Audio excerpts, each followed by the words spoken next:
PM Modi ने UAE के राष्ट्रपति से बात की है। मिडिल ईस्ट के मौजूदा हालातों पर चर्चा, यूएई पर हो रहे हमलों की निंदा। चुनाव से पहले असम में कांग्रेस को बड़ा झटका, सांसद प्रद्युत बोरदोलोई का इस्तीफा, हाईकमान पर लगाया नजरअंदाज करने का आरोप। हरियाणा राज्यसभा चुनाव में क्रॉस वोटिंग को लेकर विवाद हो गया है। गोकुल सेतिया ने विधायकों के नाम सार्वजनिक करने की मांग की। हरियाणा में क्रॉस वोटिंग करने वाले विधायकों पर कांग्रेस 2 से 3 दिन में निर्णय लेगी। वोटिंग में कांग्रेस के 9 वोट खराब हुए थे। पश्चिम बंगाल चुनाव के लिए टीएमसी ने जारी की सूची। पहली सूची में 291 उम्मीदवारों के नाम, 75 मौजूदा विधायकों को टिकट नहीं मिला। सीएम ममता बनर्जी भवानीपुर से चुनाव लड़ेंगी। बीजेपी के शुभेंदु अधिकारी मैदान में उनके सामने पिछले चुनाव में नंदीग्राम से हराया था। टीएमसी ने 52 महिलाओं को प्रत्याशी घोषित किया है। 40 साल से कम उम्र के 42 उम्मीदवारों को टिकट दिया गया है। 47 मुस्लिम उम्मीदवार उतारे गए। टीएमसी ने बेलाघाट से कुणाल घोष को टिकट दिया। श्याम पुकुर से शशि पांजा, बालीगंज से सैबन देव चट्टोपाध्याय को उम्मीदवार बनाया। पश्चिम बंगाल की सीएम ममता बनर्जी का बयान, कहा बीजेपी मैदान में मुकाबले से डर रही है। इस बार पश्चिम बंगाल के अस्तित्व की लड़ाई है। बीजेपी सांसद मनोज तिवारी ने कहा ममता बनर्जी कहीं से भी चुनाव लड़े, उन्हें हार का मुंह देखना ही पड़ेगा। जनता टीएमसी सरकार से दुखी है। केरलम विधानसभा चुनाव के लिए कांग्रेस की पहली लिस्ट जारी। 55 प्रत्याशियों के नाम का ऐलान। के मुरलीधरन को वट्टियूरकाउस से टिकट। कांग्रेस के 14 में 9 सांसद लड़ना चाहते हैं केरलम में विधानसभा चुनाव। कांग्रेस सीईसी की बैठक में लगाई मुहर, सूत्रों के हवाले से खबर। लखनऊ में इफ्तार पार्टी में शामिल हुए एसपी अध्यक्ष अखिलेश यादव, नसीमुद्दीन सिद्दीकी के आवास पर हुआ आयोजन। अयोध्या में मृत कार्यकर्ताओं को बीजेपी ने बना दिया पार्षद। 5 महीने पहले ब्रेन स्ट्रोक से हुई थी मौत।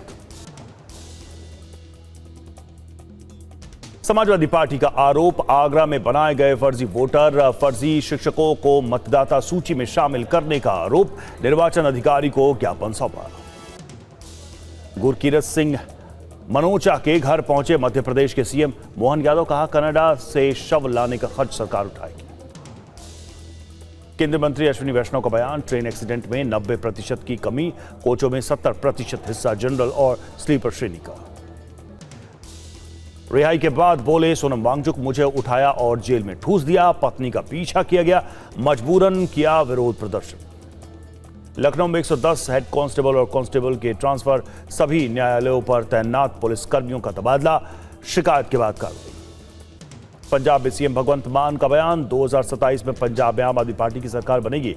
विपक्षी नेता डर से दिन रात मेरा नाम लेते हैं। महाराष्ट्र में अब जबरन धर्म बदलवाने पर होगी 10 साल तक की सजा। विधानसभा में नया कानून पास। उत्तराखंड के बाद गुजरात में यूसीसी की तैयारी। समिति ने सीएम भूपेंद्र पटेल को रिपोर्ट सौंपी। 24 मार्च को सदन में पेश हो सकता है विधेयक। यूपी के 13 जिलों में बनेंगे 7,830 नए फ्लैट दुकान। यूपी रेरा ने 24 नई रियल एस्टेट परियोजनाओं को मंजूरी दी।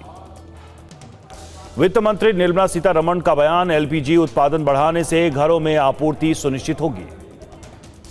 पेट्रोलियम मंत्रालय से जुड़ी संसद की स्थायी समिति की बैठक हुई। सरकार ने बताया हॉर्मुज में तनाव के बावजूद भारत को मिल रहा कच्चा तेल। केंद्र का राज्यों को पीएनजी परियोजनाओं में तेजी लाने का निर्देश, कहा गैस पाइपलाइन की एप्लीकेशन 24 घंटे में मंजूर हो। एलपीजी की जमाखोरी के खिलाफ सरकार की बड़ी कार्रवाई। 12,000 से ज्यादा जगहों पर रेड, 15,000 एलपीजी सिलेंडर जब्त किए। यूपी के हरदोई में गैस पाइपलाइन में रिसाव, 1 किलोमीटर तक गूंजती रही आवाज, वाहनों की आवाजाही रोकी गई। कांग्रेस सांसद राहुल गांधी का बयान, देश में एलपीजी संकट गहराता जा रहा है। सरकार समाधान के बजाय झूठे बहाने बना रही है। पेट्रोलियम मंत्रालय का बयान, क्रूड की उपलब्धता सामान्य, पेट्रोल डीजल पर्याप्त मात्रा में घरेलू उपभोक्ताओं को एलपीजी पहले की तरह मिल रही है। ईरान इजरायल युद्ध के बीच भारतीयों की वापसी जारी। 700 भारतीय ईरान से स्वदेश वापस लौटे। विशेष विमान से हुई वापसी। जेएनयू में छात्रों का विरोध प्रदर्शन। एलपीजी किल्लत की वजह से मेस में नहीं बन रही रोटियां, डिनर और लंच का टाइम भी घटाया।